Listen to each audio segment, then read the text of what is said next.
People who have accidentally killed somebody, how did it happen? When I was 12, my school had a marathon fundraiser. It was a casual affair with parents walking alongside students. We could ride our bikes along the trails. My friend and I had discovered a little footbridge where, if we went fast enough, we could catch some air. During the marathon, we raced each other as fast as we could towards the bridge. The bridge was arched in such a way that a short person on one side couldn't see someone on the other side. The decking was made of old, warped timbers, and the sides were heavy-duty metal. As we approached the bridge, two younger kids were crossing it on their bikes. I was over the bridge first, popped my bike over the crest, and my eyes went wide as a man on a bike came the opposite direction. He swerved to avoid us, lost control, and plowed into the two younger kids. This was before strict bike helmet rules, and no one involved was wearing one. The two kids were seriously injured. One later died in the hospital from head wounds. The other had a broken arm. That was the last year the marathon was held. Our schools took bike helmets far more seriously after that. I blamed myself and wished I could trade places with that kid. The experience made me a somber shut-in during my teenage years, missing out on socializing and learning about social situations. Those effects have carried over into my adult life. I sometimes wonder how my life would be different if not for that day. When I was 9 years old, one of my sister's ex-boyfriends decided to shoot up our apartment door. He fired 9 times, narrowly missing most of the people in our 3-bedroom apartment in the slums of South Phoenix. My sister was there with her new boyfriend. She grabbed his gun, and as he left through a window, she started shooting back. The gunfire stopped, and I heard a thud. My sister was hurt and on the ground. The guy was still outside, yelling insults. In a panic, I picked up the gun, went to the barred window next to our front door, and pointed and shot. The gun fell from my hand, and I fell back. He fell down and didn't get up. It was labeled as self-defense.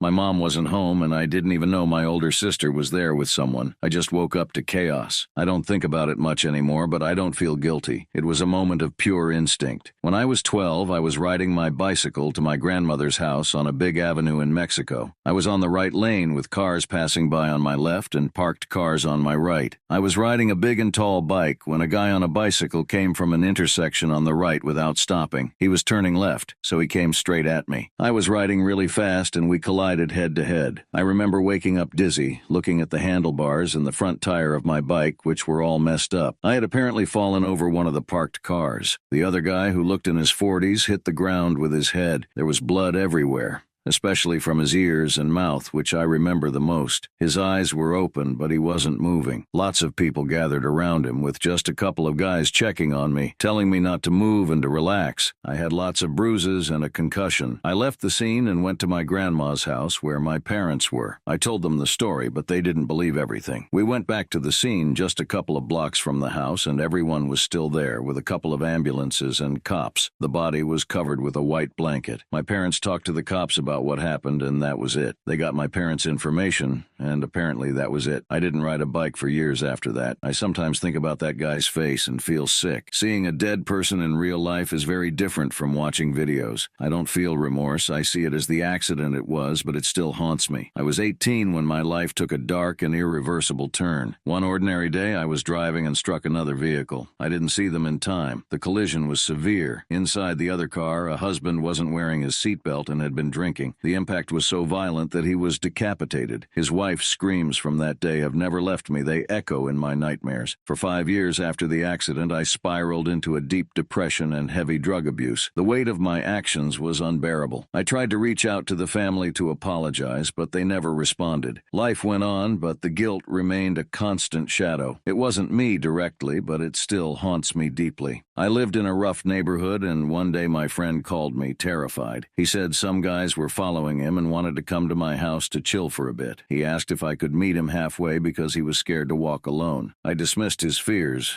thinking he was imagining things. I told him he was crazy and to stop worrying. It turned out he wasn't imagining things. Those guys caught up to him, and after he resisted their mugging attempt, they beat him to death. I couldn't believe how selfish and dismissive I had been. I was consumed by depression for about a year after it happened. Now I never ignore a friend's plea for help, no matter how trivial it may seem. In mid-2006, I was walking home from spending time with my wife. It was about 8 at night, and I had to walk through a rough part of town to get home. I had never had any problems with the people there, and I knew the older gangsters in the area. Even though I was younger, I treated them with respect respect, so I didn't have to worry about getting jumped. But their kids didn't have such allegiances. Because their relatives were gangsters, they thought they had to be hard on their own. I was more than 3/4 of the way home, leaving the worst of the area, when I heard footsteps behind me. I didn't want to check, so I decided to keep walking confidently. Right before I got to the crosswalk and the relative safety of a more public area, I heard voices and more footsteps. The next thing I knew, I was staggering forward from a blow to the back of the head and multiple hits to the face and body. My glasses were knocked off and I was afraid, but I hadn't fallen yet. Everything was blurry and I had to stand my ground. I always carried a pocket knife just in case, but I didn't want to pull it out. After getting beaten some more, I thought maybe a knife would scare them off. I was wrong. One came straight at me, and after all my grandstanding, I didn't want to use the knife, but I had to do something. After taking more hits, I blocked a blow to the face and thrust my knife into his body. It wasn't like in the movies.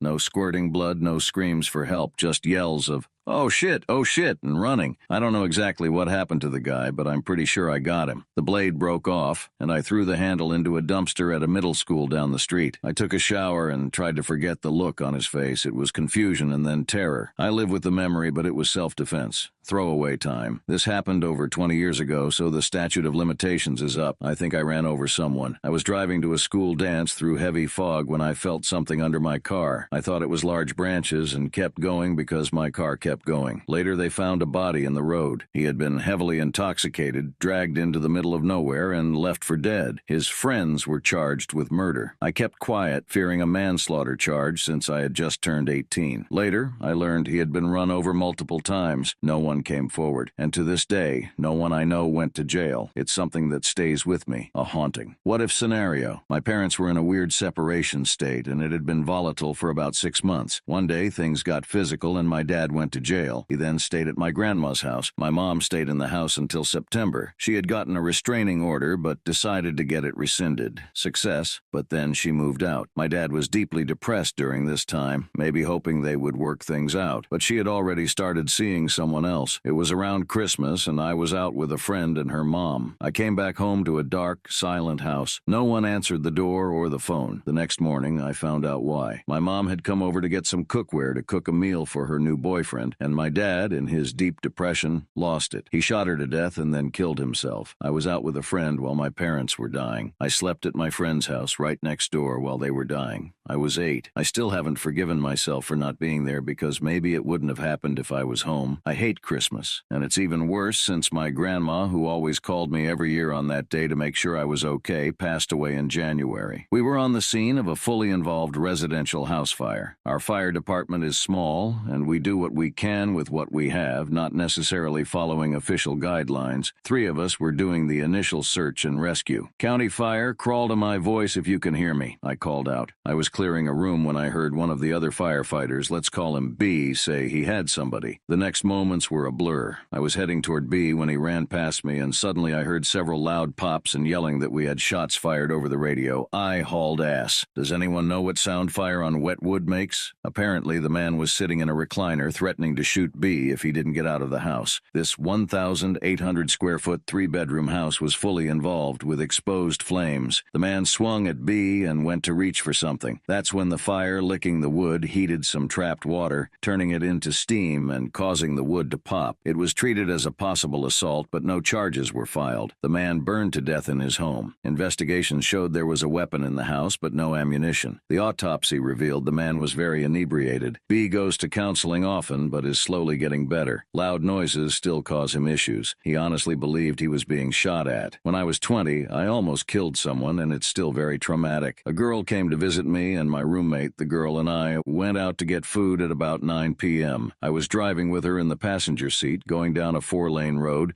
and I was in the inside lane. Right as I was passing a van or truck with a canopy in the oncoming inside lane, a big man stepped out from behind the oncoming vehicle. I hit him. His head went through my windshield and slammed onto my dashboard right in front of me. I slammed on the brakes, and he rolled off onto the road. His friends were screaming, so I ran to him and called 911. He kept trying to get up while we kept him down. He started bleeding from his nose and ears and was mumbling incoherently. Cops and news people came. This was a small town in Oregon, so it was big news. Luckily, about 9 people stayed to tell the cops what happened. Otherwise, I feel like I would have been screwed. Obviously, his friends and family tried to blame me. The guy was drunk, dressed in dark clothes at night, and ran across the street about 75 feet away from a crosswalk. He ended up getting a ticket, pled not guilty, but never went to court. I saw a picture of him in the hospital with a huge dent in his skull. I don't know his exact injuries, but it really messed me up for a couple of years. I've always been a great driver, never had a crash before, and haven't had one since. After this, I would get anxiety and slow way down every time I drove through a crosswalk. Anytime I saw a pedestrian, I wouldn't take my eyes off them until I passed. 6 years later, I still think about it constantly. I feel terrible for what happened to that guy. From what I saw, I assume he has serious lasting injuries. I looked up the news article online, and in the comments section, his family and friends attacked me, saying it was all my fault. I really wanted to apologize, but I knew it wasn't the best idea. I hope that man made a full recovery and is living a good life. I was walking around New York with a camera bag filled with a few $1,000s worth of equipment. It was night, and I was walking down a dimly lit street alone. As I passed a guy standing next to a doorway, I heard him tell me to stop. I turned around and saw he had a gun pointed at me. Shocked, I froze for a second. He told me to hand over the bag, so I started to take it off my back. As I reached over to give it to him, I kicked him in the stomach. He stumbled back a few steps, and I kicked him again until he fell. He tried to point the gun at me again, and we struggled for it. I couldn't wrestle it out of his hand, so I forced him to point the gun towards himself and pulled the trigger with his finger still on it. He died right there. It was self-defense, but the memory of that night still haunts me. In 2009 in Puerto Rico, we were out one night, drinking heavily and being jackasses. We left Church's Chicken in Los Angeles, a less-than-ideal neighborhood. We were walking along, being rude to the hookers, propositioning us when we heard someone call out to us in English. We turned around and saw a mid-20s blonde, pregnant woman about 5'3". She came running up to us saying, "Oh, thank God you speak English. My car is out of gas at the station by the corner and my card isn't working. My husband isn't answering the phone." We cut her off, circled up, and discussed whether it was a scam or if she legit needed gas. We decided to be decent human beings and kicked her a few bucks each. Then we hopped on the next bus and left. The next morning, authorities contacted us about an incident near the bus stop. The woman never made it back to her car. Some guys had seen us hand her the money, and as soon as we got on the bus, they grabbed her and beat her to death. By trying to be decent, we indirectly got her killed. It's something I struggle to reconcile with even now. When I was 16, I stopped at a friend's house to drop off shoes she had left at my house. While we were talking, she mentioned she was looking for coke. I was really far down the rabbit hole of my own addiction, and she was a casual user. I happened to have some coke with me. While we continued talking and making plans to do something the next day, I bagged some of it out and sold it to her. I left a few minutes later, and about halfway home realized I forgot to tell her it had been cut with oxy. I called her, and when she didn't answer, I sent her a text saying, "You need to hit me up before you do that," figuring she was a casual user. I thought she wouldn't do that much at once. She usually took small amounts, and I promptly forgot about it. A few hours later, there was still no call or text. I didn't think much of it, as we had plans the next day. The next morning, I woke up to my phone ringing and saw I had 17 missed calls and a ridiculous amount of texts. Her roommate had come home early that morning and found her on the floor. She had done the majority of the coke-oxy mix and went into cardiac arrest. She was clearly gone by the time her roommate found her. I don't think I've ever told anyone about this. Her roommate didn't know she got it from me, and I didn't tell anyone I sold it to her. I never touched it again. My own addiction went on for another 5 to 6 years. Only when I got clean did the guilt catch up with me. I know I couldn't have known that after a few people, including myself, had done the same stuff without incident, something like that would happen. But I should have tried harder to reach her before she used it. You've been listening to Spill the Tea, a Reddit podcast. We hope our real-life stories help inspire and inform people. If you enjoyed this content, be sure to subscribe to our YouTube channel for more stories and insights from real people. Hit the like button, share with your friends, and leave a comment below to let us know your thoughts. Thank you for tuning in, and we'll see you in the next episode.